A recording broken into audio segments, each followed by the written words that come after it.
Olá, vamos falar agora sobre a unidade 11, que sobre as curvas planas em coordenadas polares. Então, iniciando aqui, definindo o sistema de coordenadas polar. Então, o sistema de coordenadas polares, O, Rho, θ, então ele é um sistema no plano, né, que consiste em um ponto, denominado polo, uma semirreta OA, que está aqui, né, com origem em O, denominada eixo polar, e de unidade de comprimento e uma unidade de comprimento, né, para medir a distância de um ponto até O. Né? Então, dado um ponto P qualquer do plano, esse ponto as suas coordenadas são determinadas pela distância do ponto P até o ponto O, que é chamado ρ, e de um ângulo θ. Então, o ponto P é determinado por ρ e θ. Então, um par ordenado aqui, né? Que são as coordenadas deste ponto no plano, nesse sistema de coordenadas. Também é interessante observar que um mesmo ponto ele pode ser descrito de mais de uma maneira nesse sistema, diferente do sistema cartesiano. Né? Então, por exemplo, o ponto ρ e θ é exatamente o mesmo ponto que ρ e θ mais 2kπ, onde k é um inteiro qualquer. Né? Pois, se eu tomar um múltiplo aqui de 2π, o ângulo θ vai dar uma volta inteira e cair novamente na mesma posição, né? São ângulos congruentes, né? Então, essa coordenada ρ e θ corresponde ao mesmo ponto que ρ e θ mais 2πk. Né? Da mesma maneira, se eu tomar a partir do eixo polar, que ele é um eixo orientado, né, na direção de O para A, se eu tomar a direção oposta, eu posso considerar então como sendo menos ρ. Então, posso considerar a semirreta oposta aqui e com a coordenada ρ negativa. Então, nesse caso, se eu tomar um ângulo que faz π meios com esse ângulo θ, né, então, ou θ mais π meio, ou melhor, π, desculpa, se eu a partir desse ângulo θ somar π, eu vou ter um ângulo aqui que faz 180 graus, aqui com a reta OP, né? E, portanto, aí esse eixo polar ele vai estar no sentido que eu estou mostrando aqui com o mouse. Aí, se eu tomar menos ρ, ele vai para o lado oposto, então na direção de P. Então, essa coordenada aqui também pode ser escrita como menos ρ, vírgula, θ mais 2n mais 1 vezes π, né? Que é um múltiplo ímpar aqui de π, ok? Alguns exemplos, né? Os pontos 1 e 0 graus. Por exemplo, 0 graus é na direção do eixo polar, 1 é uma unidade de medidas. Então, ρ igual, então aqui está o P1. Tá? P2, 4 menos π quartos. Então, 4 é ρ, é a distância, e menos π quartos. Então, menos π quartos tomando o sentido horário. Π quartos seria, então, 45 graus, né? Então, aqui está o ponto P2, a uma distância 4 unidades de medida do O. Assim, o P3, menos 1, 0 graus. Então, 0 graus, de novo, está aqui, só que menos 1 na direção, nesse caso aqui, para a esquerda. Então, o P3 está aqui. E o P4, menos 2 e π terços. Então, π terços seria correspondente a 60 graus, então, mais ou menos nessa direção. E menos 2, então, na direção oposta da direção positiva aqui da semirreta OA, girada aqui, né, ou rotacionada em um ângulo de π terços. Então, o P4 está aqui embaixo. Claro que esses pontos podem ser representados de outras formas. Aqui tem vários exemplos aqui de coordenadas que correspondem a esses mesmos pontos, certo? Vamos dar uma olhada no exemplo 2 e 3.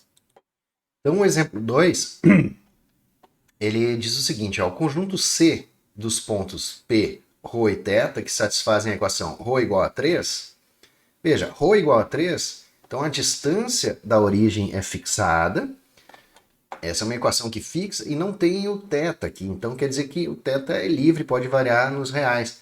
Então isso corresponde à equação de uma circunferência, né? Ou como o autor está chamando aqui de círculo, né?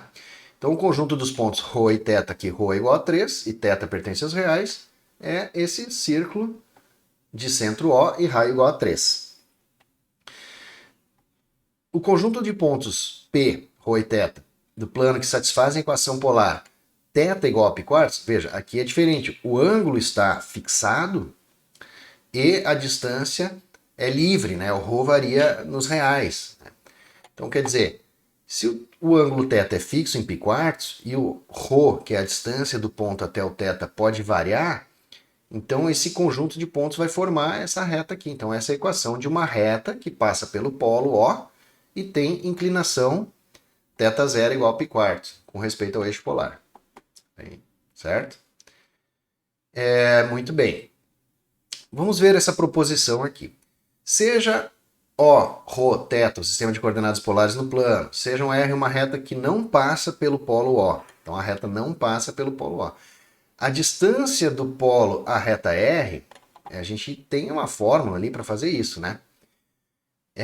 No sistema cartesiano.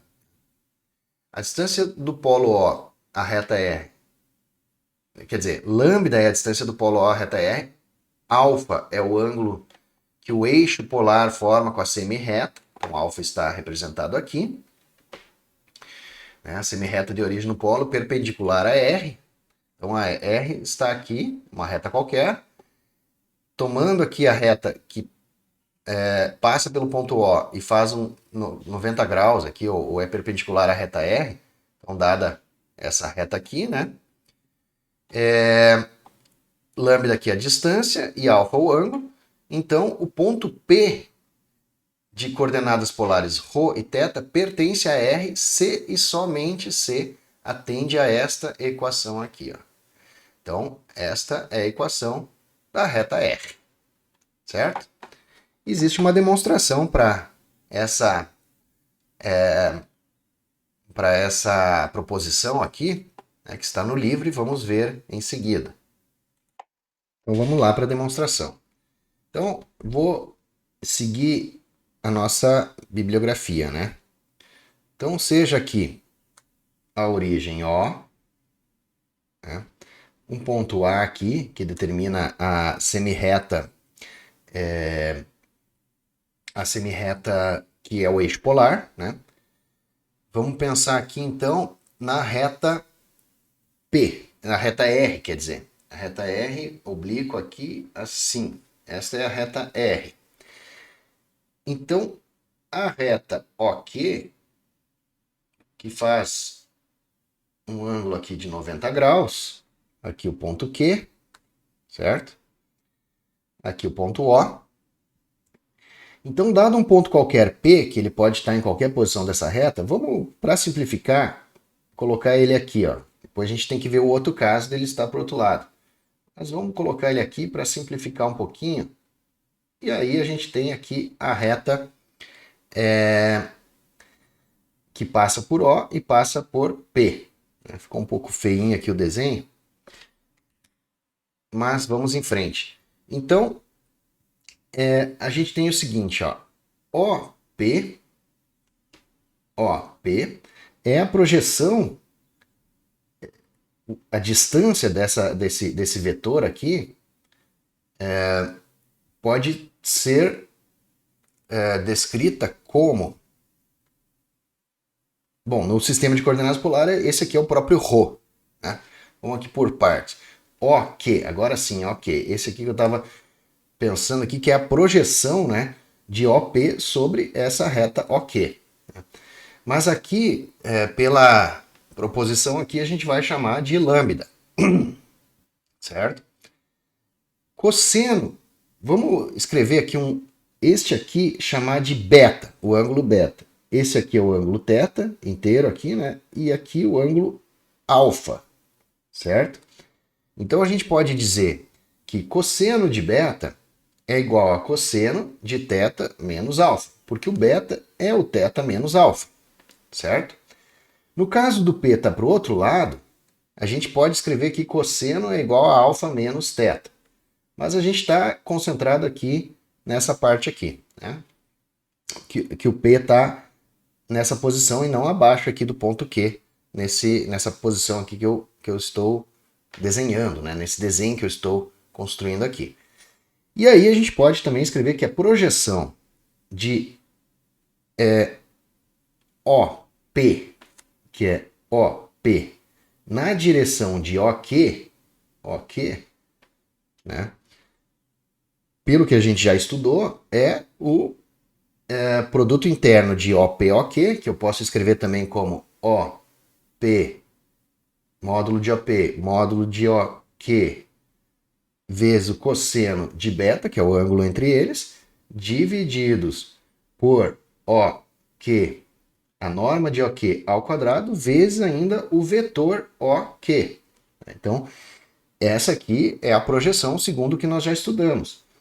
Que eu posso reescrever da seguinte maneira. 1 sobre lambda, né? Que lambda é OQ. 1 sobre lambda vezes OP em módulo. Então, ó, claro que OQ, a norma de OQ ao quadrado, e aqui tem um OQ em norma, multiplicando aqui em cima, né, vai cancelar e fica um lambda só aqui embaixo e não um lambda ao quadrado. Vezes o cosseno de beta vezes OQ vetor. Então, isso aqui é um escalar, isso aqui é um vetor. Então, o resultado disso aqui tudo é um vetor, que é a projeção de OP na direção OQ. Certo? Vamos lá. Bom, com isso, concluímos.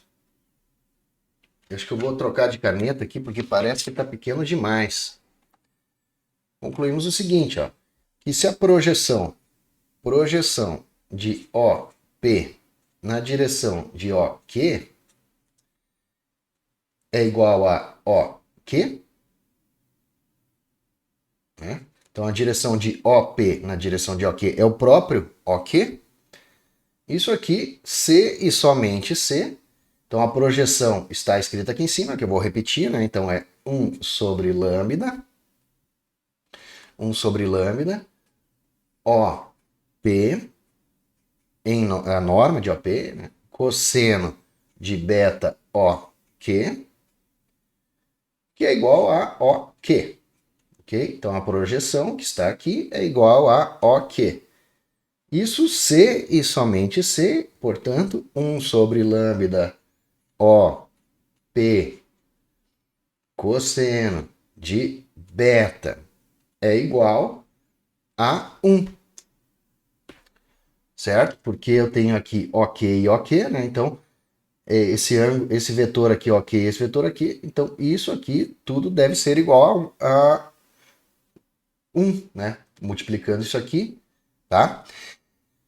Multiplicando isso por OK dá OK. Então, isso só pode ser o elemento neutro em relação à multiplicação de vetores, que é o escalar 1. Né? Em relação à multiplicação de escalar por vetor, né? E aí, portanto, OP vezes cosseno de beta é igual a lambda, logo ρ, né? Que é o lambda, vezes o cosseno de θ menos alfa. Opa, ρ não é o lambda não, desculpa. O ρ é a distância de O até P. Aí, portanto, é a norma de OP. O lambda é a distância de O até Q. Então, portanto, ρ, que é a distância de O até P, vezes cosseno de beta, que pode ser escrito como θ menos alfa, é igual a lambda. E assim nós concluímos aqui a demonstração. Certo? Opa, vamos subir um pouquinho aqui. Tá bom? Muito bem, seguimos em frente. Para concluir, o exemplo 4, seja O, ρ, θ, um sistema de coordenadas polares no plano, a equação polar da reta R, cuja distância do polo é igual a 3. Então, quer dizer, a distância da reta até o polo é 3, e daí a gente já tem o lambda da equação da reta, né? e diz assim que o ângulo que a semirreta perpendicular a E com a origem do polo forma com o eixo polar tem medida π², então a gente tem todos os elementos para montar a equação aqui, ρ cosseno de θ menos π² igual a 3. Então essa é a equação da reta R. Muito bem, até o próximo vídeo.